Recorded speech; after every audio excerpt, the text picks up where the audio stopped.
Assalamualaikum warahmatullahi wabarakatuh. Waalaikumsalam warahmatullahi wabarakatuh. Alhamdulillah, wassalatu wassalamu ala sayyidina Rasulillah, sayyidina wa maulana Muhammad ibn Abdullah wa ala alihi wa sahbihi wa mawalah. La haula wa la quwwata illa billah, amma ba'du. Bapak-bapak, ibu-ibu, saudara-saudara kaum muslimin rahimakumullah. Sudah menjadi keyakinan dalam kehidupan kita bahwa segala yang ada permulaannya tentu akan ada penghabisannya. Setiap yang punya awal mesti akan punya akhir. Tidak ada keabadian dalam kehidupan dunia ini.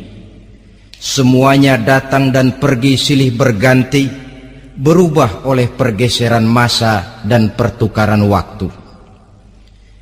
Demikianlah kalau kita mau merenungi kehidupan dari alam di sekitar kita. Sejak dari kehidupan tumbuh-tumbuhan, binatang, sampai kepada kehidupan kita, makhluk bernama manusia. Lihatlah kita manusia misalnya. Dimulai sejak kita terlahir ke alam ini, keluar dari alam rahim ibu, menjadi bayi yang merah tidak berdaya, untuk kemudian berangsur meningkat menjadi anak-anak. Dari kehidupan anak-anak berubah lagi kita menjadi remaja dengan segala keceriaan dan kelincahannya, dan dari masa remaja naik lagi kita memasuki usia dewasa, untuk kemudian berangsur memasuki hari tua. Lalu setelah kita memasuki hari tua, sehari, seminggu, sebulan, setahun, sampailah kita kepada batas waktu yang telah ditentukan oleh Allah, yang dinamakan ajal, dan bertemulah kita dengan yang disebut maut. Ini merupakan kepastian dalam kehidupan. Kalau saja kita mau merenung perubahan-perubahan yang terjadi pada diri kita, seharusnya membuat kita insaf dan sadar. Di kala remaja kita begitu lincah, punya rambut yang hitam ikal berderai, punya lesung di pipit, punya senyum yang indah menawan setiap orang yang melihat, punya kulit yang kencang dan bersih. Manakala kita memasuki hari tua, perubahan frontal pun terjadi. Kulit mulai jadi keriput, rambut yang tadinya hitam ikal berderai mulai memutih, nikmat berkurang, gigi yang tadinya utuh dan sanggup mengunyah apa saja, satu demi satu permisi meninggalkan kita. Sangat boleh jadi dikala remaja kita senyum semua orang terpikat, dikala hari tua dengan kulit yang keriput dan gigi yang tidak ada lagi, manakala kita senyum mungkin orang bakal lari dari sekitar kita. Kemana keindahan yang tadinya begitu menawan? Kemana senyum lesung pipit yang tadinya menarik perhatian orang? Pergi meninggalkan kita, berubah oleh pergeseran masa dan pertukaran waktu. Nah, bila maut datang menjemput kita, selesailah kehidupan sampai di situ? Ternyata belum. Kalau lahir merupakan perpindahan hidup dari alam rahim ke alam dunia, maka mati hakikatnya merupakan perpindahan hidup dari alam dunia ini ke alam kehidupan yang berikutnya, yang dinamakan dengan alam barzah. Andai kata hidup cuma sekali, secara moral kita sanggup berkata, alangkah tidak adilnya Tuhan. Kenapa? Dalam kehidupan ini kan aneka ragam terjadi. Ada orang yang zolim, ada orang yang dizolimi, ada orang yang membunuh, ada orang yang terbunuh, ada orang yang kaya, ada orang yang miskin, ada orang yang jujur, ada orang yang menghalalkan segala cara. Sehingga banyak ketidakadilan yang terlepas daripada pengadilan dunia. Lalu orang pun bilang, di dunia ini katanya banyak pengadilan tapi sulit keadilan. Di dunia ini mudah mencari pengadilan tapi sulit untuk mencari ketidakadilan. Andai kata hidup cuma sekali, tidak akan ada hidup sesudah hidup yang sekarang ini. Bagaimanakah nasib mereka yang lepas dari pengadilan dunia ini? Alangkah tidak adilnya Allah andai kata tidak ada kehidupan sesudah hidup yang sekarang. Tentulah akan terjadi di mana orang menghalalkan segala macam cara untuk mencapai tujuan. Yang penting kan saya kaya, yang penting kan saya punya jabatan dan kedudukan tinggi. Kalau perlu jilat atas, kalau perlu sikut kiri kanan, sikut kiri kanan, kalau perlu injak bawah, injak yang bawah. Ini prinsip daripada orang-orang komunis, dan pantas karena mereka tidak percaya kepada kiamat. Pantas karena mereka tidak percaya akan adanya kehidupan sesudah hidup yang sekarang ini. Maka saya menghimbau kepada seluruhnya, kita sudah kadung menyepakati negara ini berdasarkan Pancasila.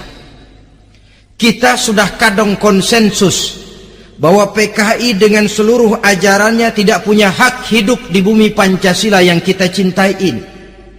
Maka salah satu ajaran PKI tujuan menghalalkan cara. Kita orang Indonesia yang berbudi pekerti luhur, yang punya nilai budaya tinggi, janganlah sampai mencaci PKI, membubarkan PKI, mengutukkan PKI, tapi dalam kehidupan sehari-hari prakteknya prinsip komunis kita pakai. Apa itu? Tujuan menghalalkan cara. Asal sudah tujuan tercapai, cara apapun saja halal. Itu pandangan hidup orang yang tidak percaya kepada adanya hari akhirat. Sebagai muslim yang yakin akhirat ada, kiamat pasti akan datang. Hidup tidak cuma sekali. Maka kalau kita zalim, kalau kita berbuat aniaya, kalau kita melakukan korupsi, kalau kita merugikan orang lain, boleh jadi kita terlepas daripada pengadilan dunia. Tapi ingatlah, kita tidak akan pernah lepas dari pengadilan Allah, pengadilan Qadhi Rabbul Jalil, di mana kita akan diadili dengan seadil-adilnya, dan tidak satu perbuatan yang bersifat salah, yang bagaimanapun kecilnya, yang akan lepas dari pengadilan di akhirat itu nanti. Pantas saja kalau satu hari malaikat Jibril datang menasihati Rasulullah sallallahu alaihi wasallam, yang artinya juga menasihati kita semua. Apa kata malaikat Jibril kepada baginda Nabi? Ya Muhammad, ish ma syi'ta fa innaka mayyitun. Hai Muhammad, hiduplah semau kamu, tapi jangan lupa kamu pasti akan mati. Kalau memang dilarang tidak terlarang, dicegah tidak tercegah, kamu mau melaksanakan hidup menurut maumu sendiri, persilahkan, hiduplah menurut mau dan gayamu. Tapi jangan lupa, fa innaka mayyitun, satu saat kau pasti bakal mati. Dan mati itu bukan akhir dari segalanya, dia babak baru bagi kehidupan selanjutnya. Silahkan hidup menurut maumu, tapi jangan lupa kau pasti akan mati. Wa'mal ma syi'ta fa innaka majziyun bih. Kerjakan apa saja yang kamu mau.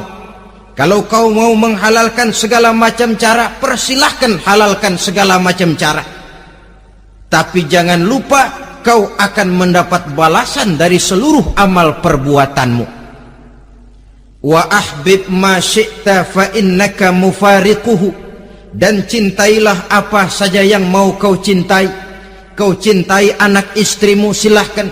Kau cintai harta bendamu, tafadhal. Kau cintai tanah airmu, kau cintai pangkat dan jabatanmu, persilahkan. Tapi jangan lupa, fa innaka mufariquhu, kau pasti akan berpisah dan akan meninggalkan segala yang kau cintai itu. Apa artinya ini buat kita? Ternyata sesudah maut datang menjemput kita, ada kehidupan sesudah hidup yang sekarang ini. Ini yang mendorong kita untuk dalam kehidupan di dunia ini tidak melakukan prinsip saenake dewe, semaunya sendiri saja, asal perut kenyang, asal pangkat tinggi, asal harta dapat. Masa bodoh dengan merugikan orang lain, masa bodoh dengan menipu orang lain. Iku jenenge saenake dewe. Muslim tidak diajarkan. Ingat manusia, setelah kau mati, setelah kiamat datang, kau akan dibangkitkan, kau akan dimintakan pertanggungan jawab tentang kehidupan yang sekarang ini.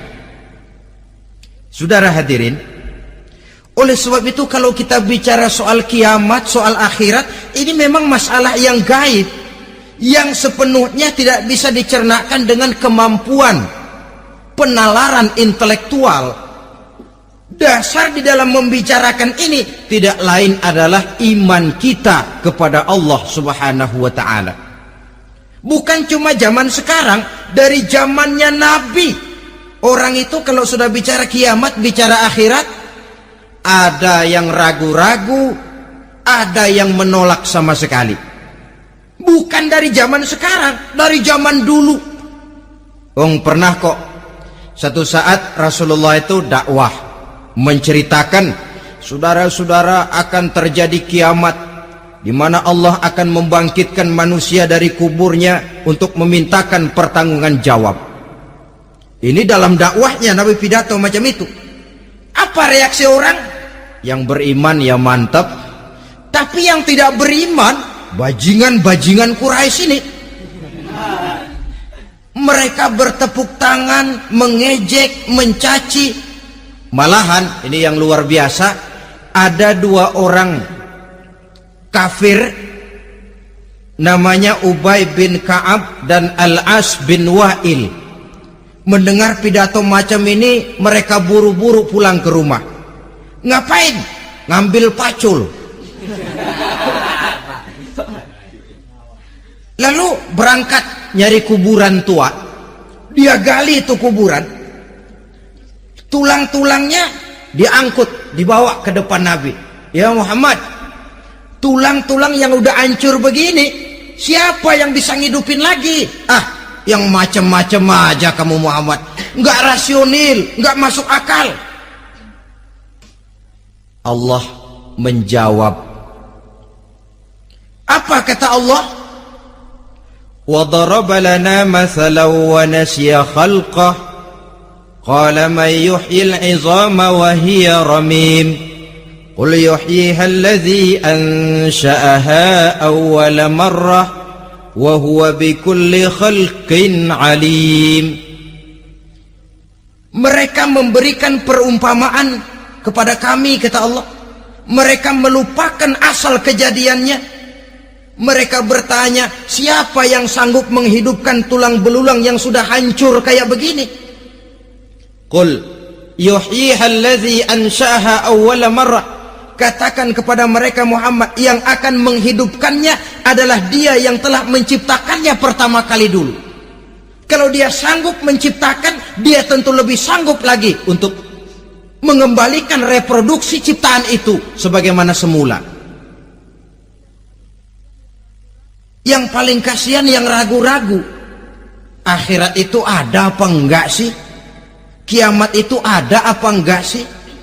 Lantaran ragu-ragu, terombang-ambing dia antara harapan dan putus asa, antara kenyataan dan idealisme. Ada yang buta sama sekali, 100% terhadap keadaan-keadaan sesudah mati. Perhatian mereka hanya tercurah kepada kehidupan sebelum mati. Yang mereka perhatikan siang dan malam tidak lebih daripada urusan perut. Pergi pagi, pulang sore, peras keringat, banting tulang. Cuma soal makan, soal minum, soal pakaian, soal kendaraan, soal rumah tangga, soal anak, soal istri. Yang mereka pentingkan hanya soal-soal politik misalnya, ekonomi, pembangunan dan industri. Untuk soal-soal kayak begitu giat betul, habis seluruh waktu untuk memikirkan, meningkatkan kebudayaan, politik, sosial, ekonomi. Kadang-kadang kurang tidur, kurang istirahat, berkeliaran ke sana kemari ke tempat yang jauh-jauh, sampai kadang-kadang terkena stres, penyakit darah tinggi, ginjal, lever, untuk memikirkan hal-hal yang semata-mata karena dunia saja. Lantas boleh jadi mereka mendapatkan kekayaan yang berlimpah ruah, mendapatkan kedudukan yang tinggi, nama yang semerbak, dikenal orang di barat dan di timur, di utara dan di selatan. Tetapi alangkah kecewanya mereka jikalau datang ajal menjemput nyawa, mati mereka, meninggalkan harta yang banyak, nama yang masyhur. Mereka disebut dengan jasa-jasanya. Radio memberitakan, TV menyiarkan, koran-koran memuat. Bahkan nama mereka kadang-kadang dikenang 2-3 tahun setelah wafatnya. Tetapi dalam pada itu, roh mereka merintih, mengeluh, menderita, karena dilemparkan oleh Allah ke tempat-tempat yang kotor, penyesalan yang sudah tidak akan ada gunanya lagi. Saudara-saudara kaum muslimin rahimakumullah, oleh karena itu kehidupan akhirat bukanlah dongeng dan takhayul, bukan khurafat dan hayalan. Kehidupan akhirat, hari kiamat adalah kebenaran dan kepastian. Dalam surah Al-Hajj ayat ke-7, Allah Subhanahu wa taala menyatakan, wa anna as-sa'ata atiyatun la raiba fiha wa anna Allah yab'atsu man fil qubur, dan bahwasanya kiamat itu sesungguhnya adalah sesuatu yang pasti dan tidak ada keraguan-raguan lagi di dalamnya, dan bahwasanya Allah sungguh-sungguh akan membangkitkan manusia dari kuburnya masing-masing. Nah, kalau kita sudah yakin kiamat sesuatu yang pasti adanya, akhirat sesuatu yang pasti adanya, dari mana pembicaraan tentang kiamat ini kita mulai? Tentu dari diri kita. Marilah kita mencoba melihat proses perjalanan hidup ini sampai kita memasuki kiamat. Hadirin, tidak ada makhluk secantik manusia. Tidak percaya, pernah keragunan? Nah, saudara masuk ke kebun binatang, segala macam makhluk ada di situ. Ratusan macam jenis binatang. Bandingkan dengan saudara, kira-kira cakep mana?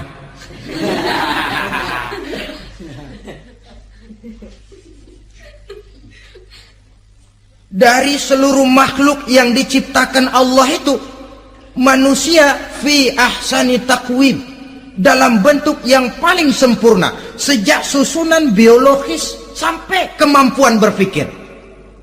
Biologis kita, ya Allah, diciptakan kita begini rupa, diberikan 2 kaki untuk berjalan, 2 tangan untuk bekerja, diberikan 2 mata, dua-duanya di depan. Pernah saudara mikir kalau mata kita yang satu di depan, yang satu di belakang? Rasanya nggak laku kacamata itu.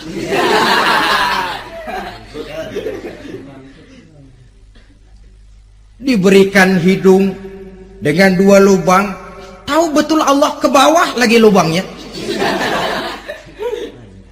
Coba pikir kalau lubang hidung kita menghadap ke atas.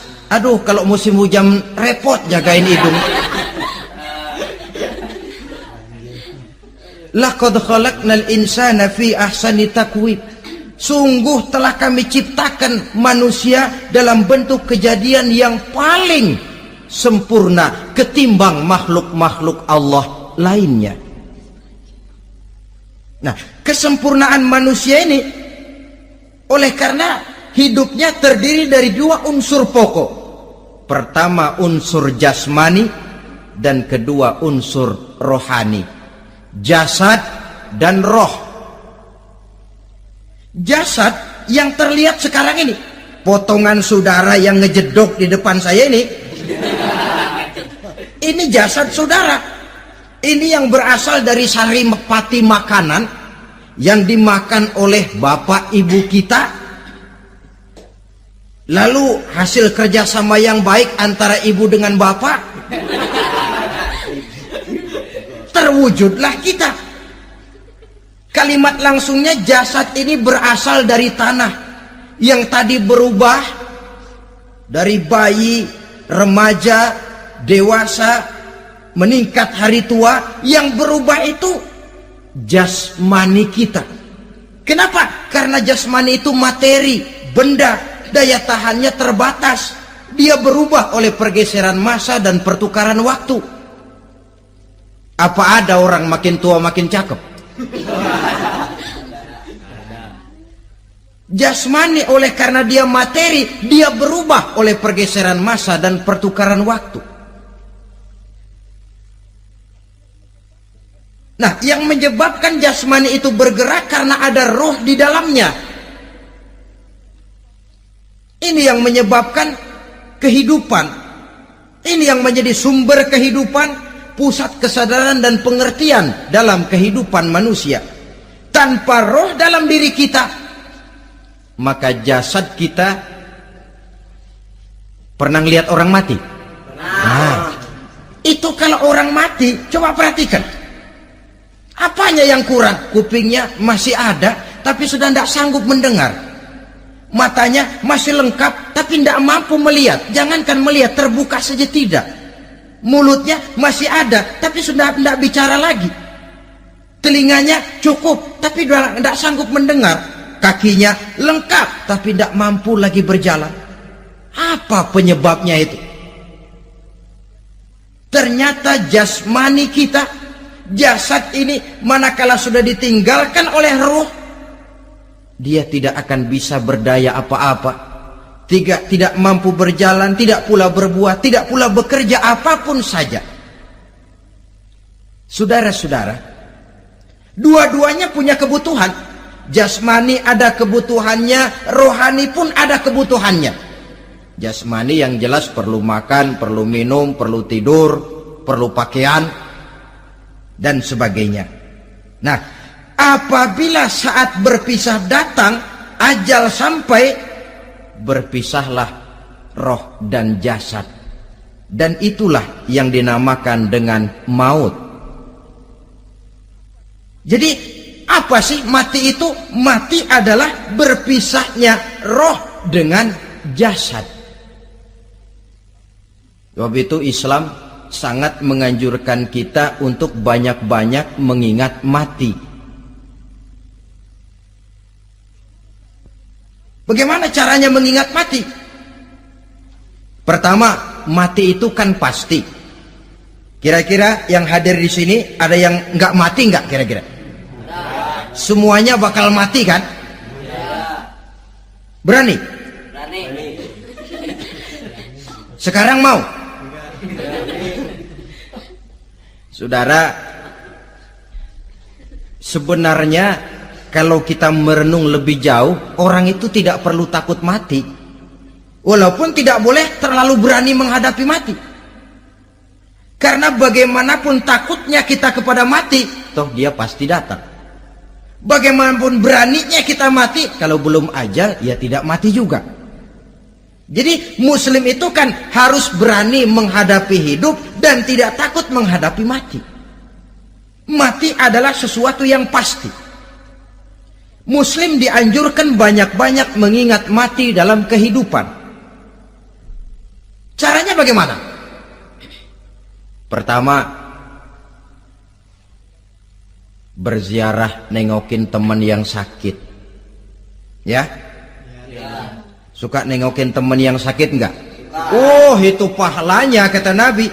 Menengok orang yang sedang sakit lebih afdol daripada sholat sunnah 1000 rakaat. Apa pernah saudara sembahyang sunnah sampai 1000 rakaat? Nengokin orang sakit pahalanya lebih afdol daripada itu. Kenapa menengoki orang sakit mengingatkan kita kepada mati? Iya ya, ini teman saya yang kemarin segar banget, bercanda sama saya, ketawa sama-sama, sekarang terbaring tidak berdaya, hilang kemampuannya, hilang keceriaannya, sakit. Iya kalau sembuh, kalau ajal, iya sekarang giliran dia, kalau jatuh ke saya. Lalu menghibur teman dengan kata-kata yang enak, yang akan mendatangkan sugesti supaya dia cepat sembuh. Jangan nengokin orang sakit, jujur, sakit apa lo? Perut. Emang teman gua kemarin sakit begini mati loh. Wah, itu orang bisa jadi shock lantaran etika kita tidak akan sampai ke sana. Menjenguk orang sakit akan mengingatkan kita kepada mati. Apalagi ziarah kubur. Ada yang orang tuanya sudah meninggal? Kalau ada, ya tidak bisa tiap hari, sekurang-kurangnya seminggu sekali, Jumat pagi misalnya, ziarah kita ke kubur. Sehingga kalau kita masuk kubur kan ada etikanya. Assalamualaikum ya ahlal kubur wa inna insyaallahu bikum lahikun. Hai penduduk kubur, keselamatan bagi kamu dan kami yang masih hidup sekarang ini insyaallah pasti bakal nyusul kamu.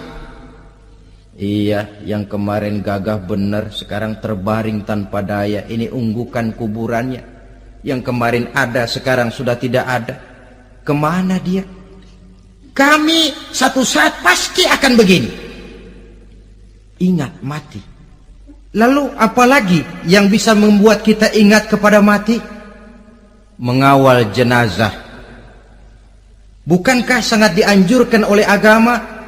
Bahkan kalau bisa sejak mengurusnya, memandikannya, mengkafankannya, menyolatkannya untuk kemudian mengantarnya ke kubur. Hari ini saya antar dia ke kubur, besok boleh jadi saya yang diantar orang. Hari ini saya solatkan dia, besok boleh jadi saya yang disolatkan orang. Hari ini saya masukkan dia ke liang lahat, besok mungkin giliran saya dimasukkan orang ke liang lahat. Ingat mati, tumbuh kesadaran. Lalu daya positifnya dalam kehidupan apa? Nah, saudara-saudara hadirin, orang yang mengingat mati bukan lantas menjadi lemah dalam kehidupan, menjadi putus asa, sedikit semangat, terbentur kesulitan, mudah frustasi. Bukan itu tujuannya kita diperintah mengingat mati. Jelasnya Islam menganjurkan kita untuk mengingat mati guna maksud-maksud yang positif, supaya orang lalu sadar hidup ini cuma sebentar. Maka mumpung hidup, nah ini mumpung, tapi mumpung yang baik.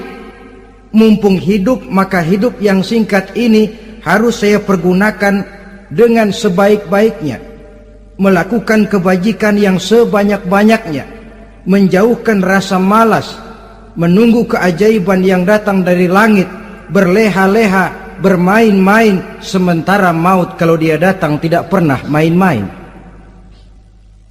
Pantas kalau seorang penyair bernama Syauqi memesankan tazawwad bittaqwa fa innaka la tadri idza hanna al-lailu hal ta'ishu ila al-fajri kam min sahihin mata min ghairi illatin wa kam min alilin 'asha hinan min ad-dahri. Persiapkan dirimu dengan takwa, sebab kamu tidak tahu apabila malam datang kamu masih bisa hidup apa enggak besok pagi. Apa ada jaminan saudara yang kumpul di depan saya malam ini besok masih bisa hidup? Tidak. Ada jaminan? Tidak. Tidak ada sama sekali. Kam min sahihin mata min ghairi illatin. Berapa banyak orang sehat mati nggak pakai sakit lagi. Sebabnya kadang-kadang ringan saja. Ada yang cuma jatuh di kamar mandi mati. Ada yang cuma ketiban pensil. Iya, kalau ketiban pensil 3 peti masa nggak mati. Ta'addadatil asbab wal mautu wahid. Sebabnya boleh jadi macam-macam, tapi mati satu juga, yaitu mati. Dia seperti kelapa yang terlalu tua jatuh ke bawah, yang kembang baru keluar pun jatuh ke bawah. Itulah mati. Dia datang menjemput yang bayi, dia datang mengambil yang anak-anak, dia datang juga kepada yang remaja, kepada yang dewasa, kepada yang tua sekalipun. Jangan yang remaja lalu berpikir, gua rasanya masih jauh banget sama mati. Ini sesuatu yang pasti yang kita tidak pernah diberitahu kapannya. Kalau dikasih tahu kapannya kan kita bisa, umpama malaikat maut datang ke rumah saya, saudara Zainuddin kau mati 80 tahun lagi. Wah, saya kan berhitung, masih lama, poya-poya aja dulu Tapi ini tidak pernah diberitahu kepada kita. Lantaran tidak diberitahu itulah kita perlu bersiap-siap dengan selalu mengingat-ingat mati yang mendorong kita untuk berbuat positif. Satu contoh peringatan mati yang mendatangkan positif pada peristiwa ketika turun perintah hijrah. Ketika di Mekah sudah terpepet turun perintah hijrah. Ini sahabat yang berangkat hijrah, jangan dikira semua bulat hati. Ada yang mikir, kalau saya hijrah berangkat dari Mekah ke Madinah, nanti di tengah jalan dicegat oleh kafir Quraisy lalu dibunuh, mati saya. Takut mati. Allah peringatkan, kullu nafsin za'iqatul maut. Kamu disuruh hijrah saja takut mati, padahal kamu tahu semua yang hidup bakalan mati. Diam saja di Mekah mati, hijrah ke Madinah pun akan mati. Mendengar ayat ini, Sayyidina Umar bin Khattab seperti dibakar semangatnya. Kalau sebagian sahabat hijrah sembunyi-sembunyi, beliau mau hijrah itu malah bajingan Quraisy dikumpulkan dekat Ka'bah. Pidato, ya ma'syara Quraisy, dedengkot Quraisy, dengerin. Besok pagi yang namanya Umar bin Khattab mau hijrah dari Mekah ke Madinah. Siapa yang kepengen kepalanya berpisah dengan badannya, persilahkan cegat Umar di jalanan. Besok dengan tenang dia berangkat hijrah, gak ada yang berani nyegat. Tuh Quraisy juga barangkali mikir, gue ngapain nyegat penyakit. Begitu ingat mati, timbul semangat juang, timbul semangat berbuat. Ini ingat mati yang positif, bukan yang melemahkan semangat. Dah jangan kerja rajin-rajin dah, lu bakalan mati. Ini ingat mati yang salah pasang. Ingat mati seharusnya mendorong manusia untuk berbuat lebih tekun. Allah memberikan peringatan, qul innal mauta alladzi tafirruna minhu fa innahu mulaqikum. Katakan, maut yang kamu akan melarikan diri daripadanya, yang kamu takuti benar dia pasti akan datang menjemput kamu. Saudara-saudara hadirin yang saya hormati, datangnya memang tidak kita harapkan yang namanya maut, Tapi sekali dia datang, tidak ada pintu tempat kita lari. Dia memang tidak pernah kita undang, tapi sekali dia datang mengetok pintu, kekuatan apa yang bisa menolak?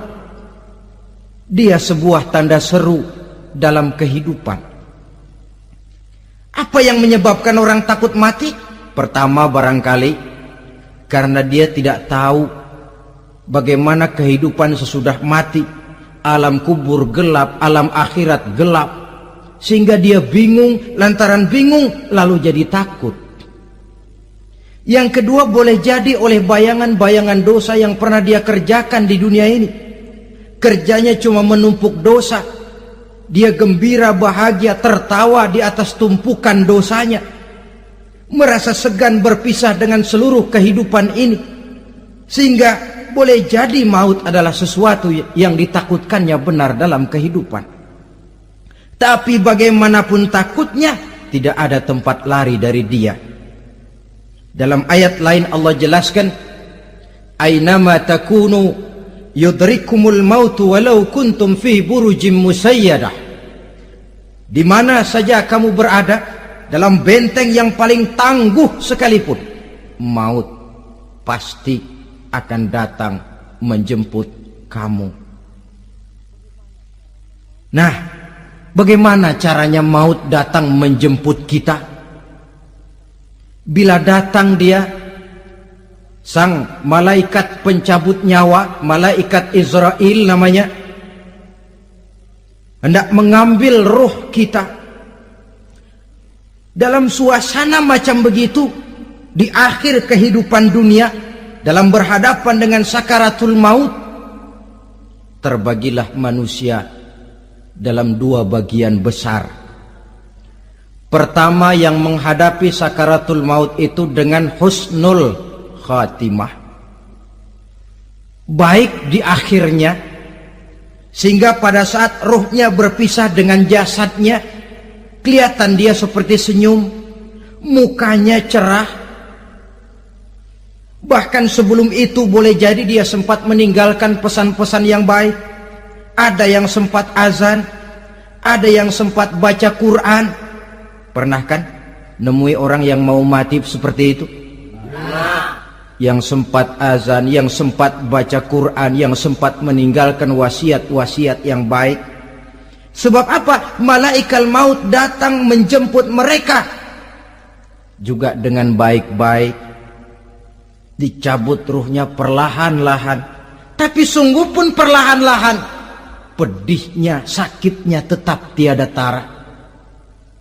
Rasulullah Sallallahu Alaihi Wasallam, dikala beliau hendak berhadapan dengan sakaratul maut, diceritakan mencelupkan tangannya ke dalam gelas berisi air, lalu mengusapkannya ke muka beliau seraya berdoa, "Ya Allah, mudahkan saya dalam menghadapi sekarat ini." Beliau juga yang mengatakan bahwa sakitnya sakaratul maut sama dengan 300 kali bacokan pedang.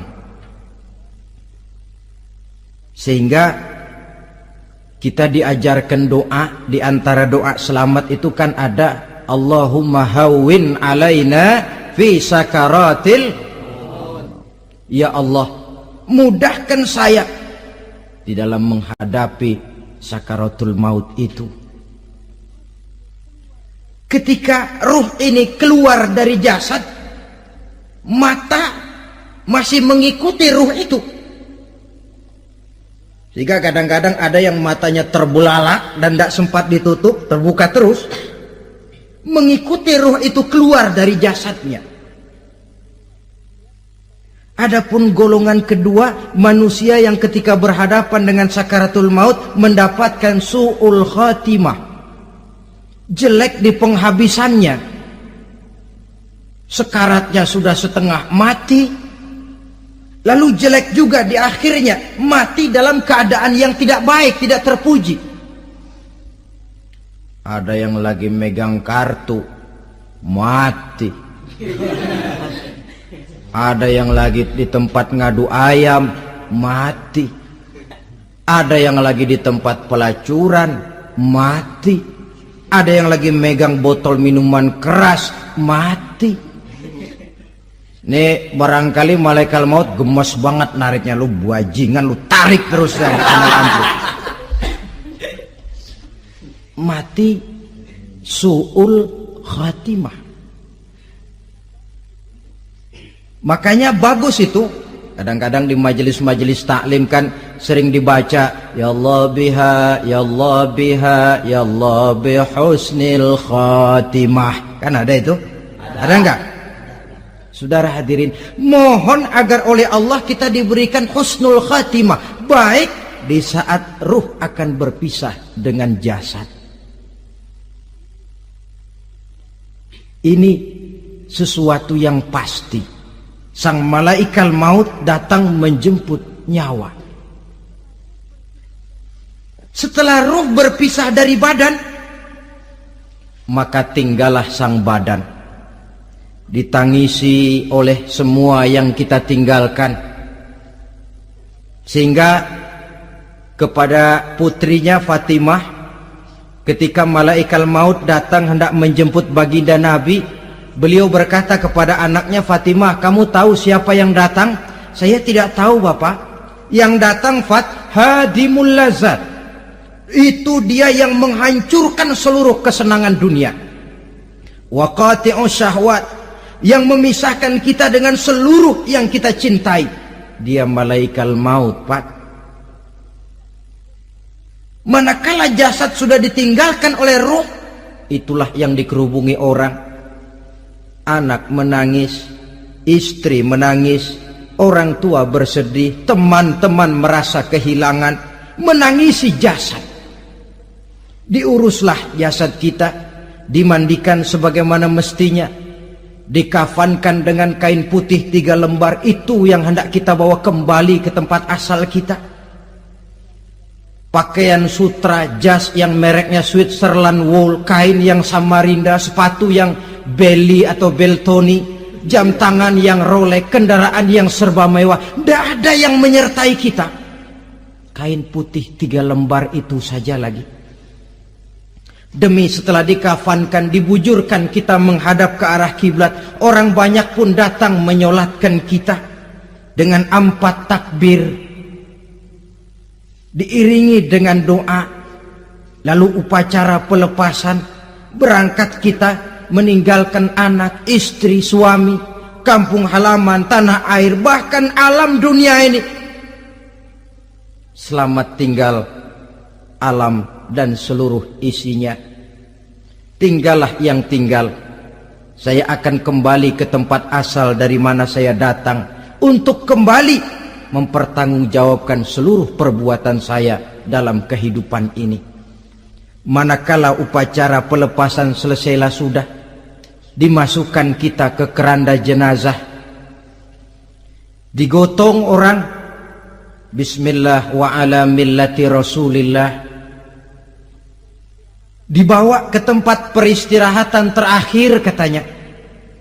Padahal dulu kalau mau kita istirahat, ke villa lah kita, ke Bali lah kita, ke Hong Kong lah kita, ke tempat-tempat tamasya yang indah.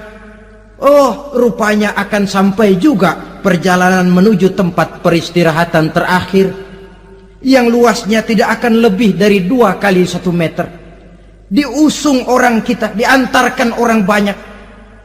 Manakala sampai ke atas liang lahat, pengusung jenazah dibuka, diturunkan kita ke liang lahat, dibaringkan. Gumpalan tanah akan jadi bantal kita, muka dibuka, dihadapkan ke arah kiblat. Setelah itu ditutup liang lahat kita dengan kayu. Masih belum kurang, diuruk dengan tanah. Yang menguruk orang-orang yang tadinya mencintai kita, menyayangi kita. Tapi ketika jasad sudah ditinggalkan ruh, habis rupanya cintanya.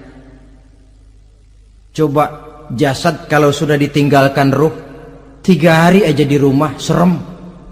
Ya mayit, siapa yang betah nemenin mayit?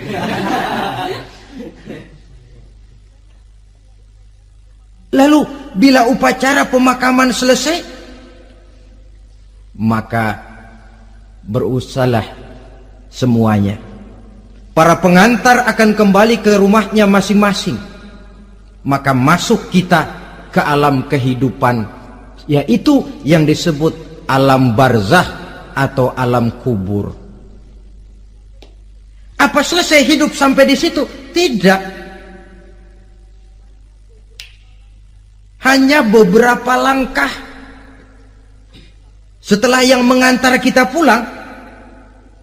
Diriwayatkan dalam hadis Bukhari dan Muslim, bila seseorang sudah diletakkan di kuburnya, lalu yang mengantar kembali pulang, maka roh si mayit akan dapat mendengar bunyi terompah orang yang pulang itu.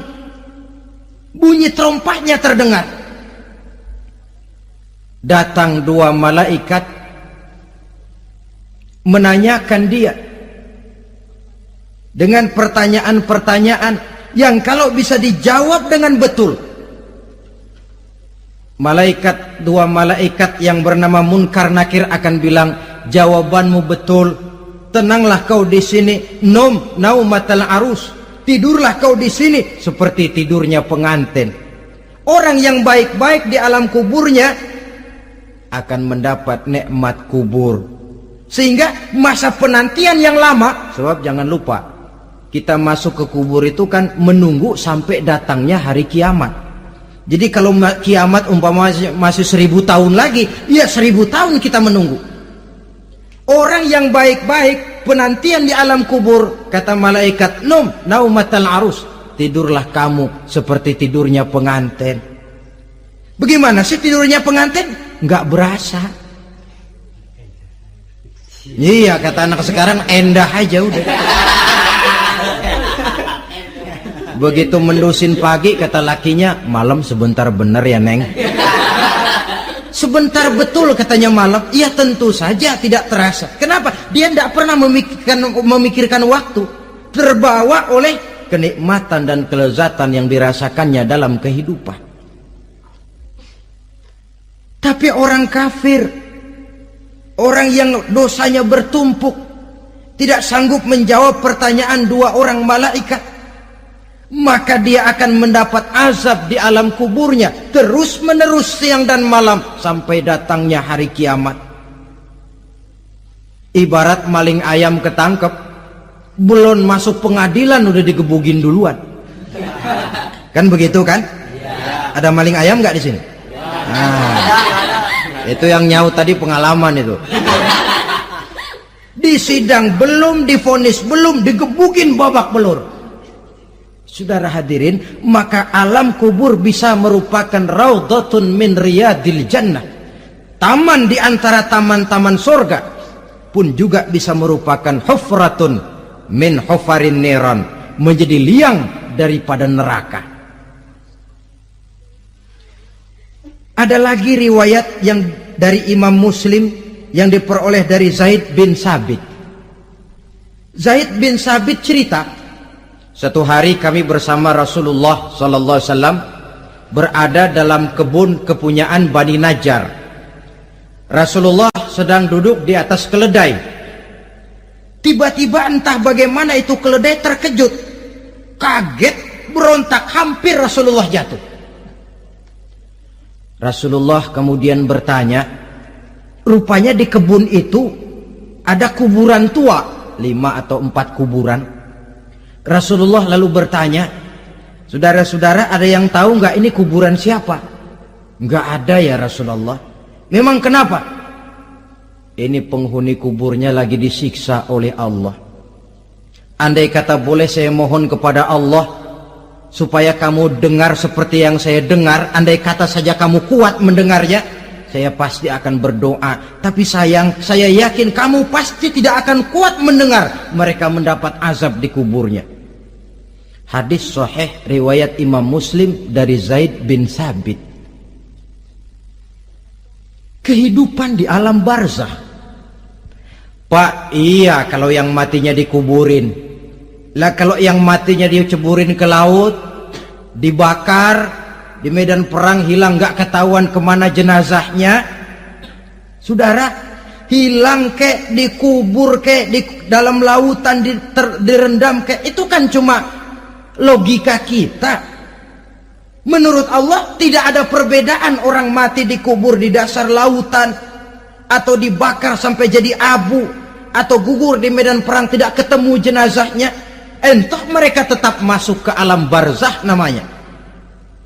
Jasad boleh hancur, tapi roh sebagai sumber kehidupan, pusat kesadaran dan pengertian, dia tetap ada, mengalami kebahagiaan dan kegembiraan atau mengalami kepedihan dan penderitaan, bergantung kepada amalan yang kita lakukan dalam kehidupan di dunia ini. Maka dalam Yasin tadi kan jelas, qul yuhyiha alladzi ansha'aha awwala marrah, yang menghidupkan mereka yang dikubur di dasar lautan, mereka yang dibakar sampai jadi abu, yang akan menghidupkan ialah Allah yang menciptakan mereka dulu pertama kalinya. Jadi kalau sudah ada aslinya, ya tentu tidak perlu contoh lagi, akan sangat mudah membuatnya. Orang tua kita, keluarga kita yang sudah berpulang, mereka di alam barzah sekarang ini bisa mendapat nikmat kubur, bisa mendapat azab kubur, bergantung amalan mereka dalam kehidupan di dunia ini.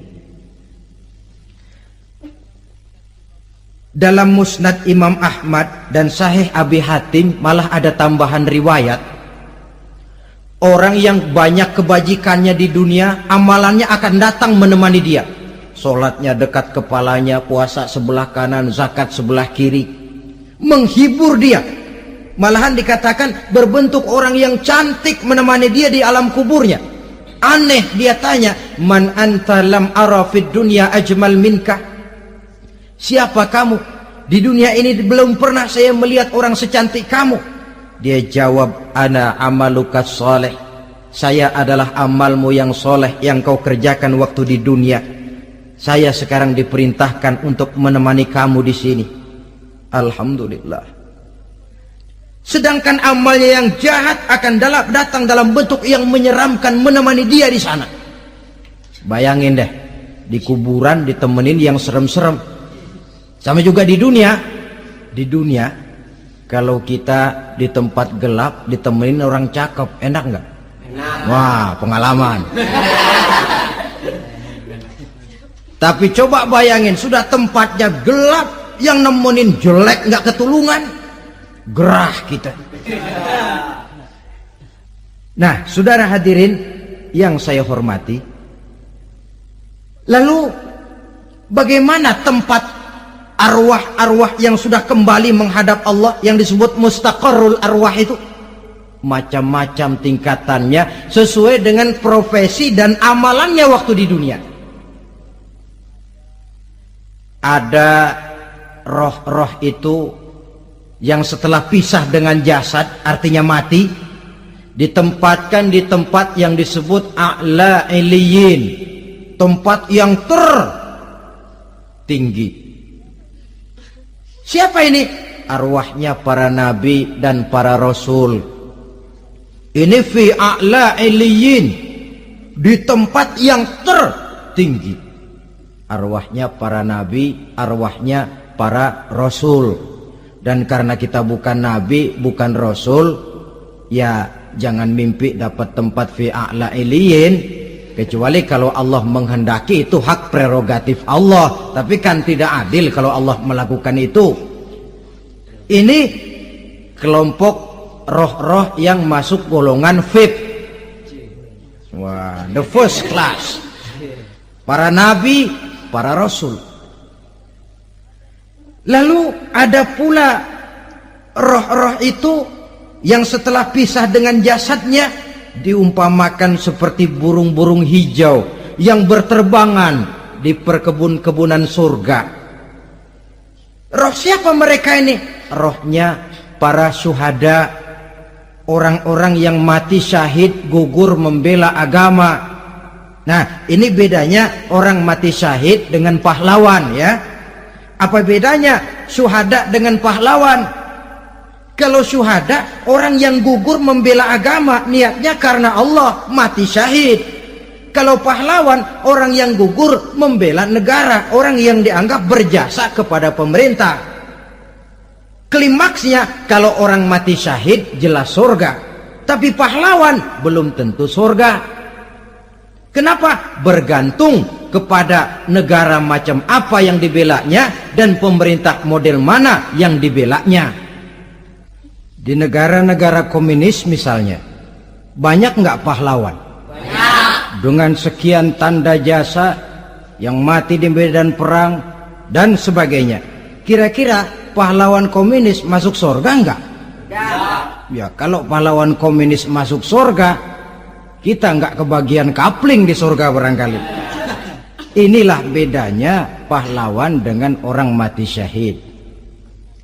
Kemudian ada pula roh itu yang tertahan di pintu surga. Tertahan di pintu surga. Ini seperti tadi, orang yang mati syahid tapi masih ada kaitan di dunia. Rasulullah pernah ditanya orang, ya Rasul, kalau saya maju ke medan perang bela agama, mati syahid, apa saya masuk surga? Iya, masuk surga. Kecuali kata Nabi, kalau masih punya utang. Nah, tertahan di pintu surga. Ada pula roh itu yang tertahan di alam kuburnya. Ini umumnya seperti tadi itu. Ada mempunyai dosa, mempunyai kesalahan, sehingga merasakan azab kubur. Ada juga roh itu yang tertahan di permukaan bumi. Mereka yang dalam hidup selalu menumpuk dosa-dosa yang besar, meninggal sebelum keburu untuk bertaubat. Saudara hadirin yang saya hormati, inilah yang kita khawatirkan. Sebab jikalau pada saat roh sudah datang, jikalau saatnya roh datang berpisah dengan jasad, menemukan sakaratul maut, saat itu taubat sudah tidak akan ada gunanya lagi. Masuk ke alam kubur, mendapat azab kubur sampai datangnya hari kiamat. Berapa lama di alam kubur ini? Menunggulah kita sampai datang saatnya kiamat. Nah, saudara-saudara, apa tanda-tanda hari kiamat? Kapan dia akan datang? Bagaimana hal ihwal manusia pada saat terjadi kiamat? Bagaimana alam ini? Bagaimana perhitungan di padang mahsyar? Insya Allah akan saya ungkapkan pada bagian kedua dari ceramah ini. Insya Allah kita akan lanjutkan pembicaraan ini sampai kepada terminal paling akhir, surga dan neraka. Inilah saja pertemuan kita pada kesempatan kali ini. Terima kasih banyak atas segala perhatian. Mohon maaf atas segala kekurangan. Wabillahi taufik wal hidayah. Wassalamualaikum warahmatullahi wabarakatuh.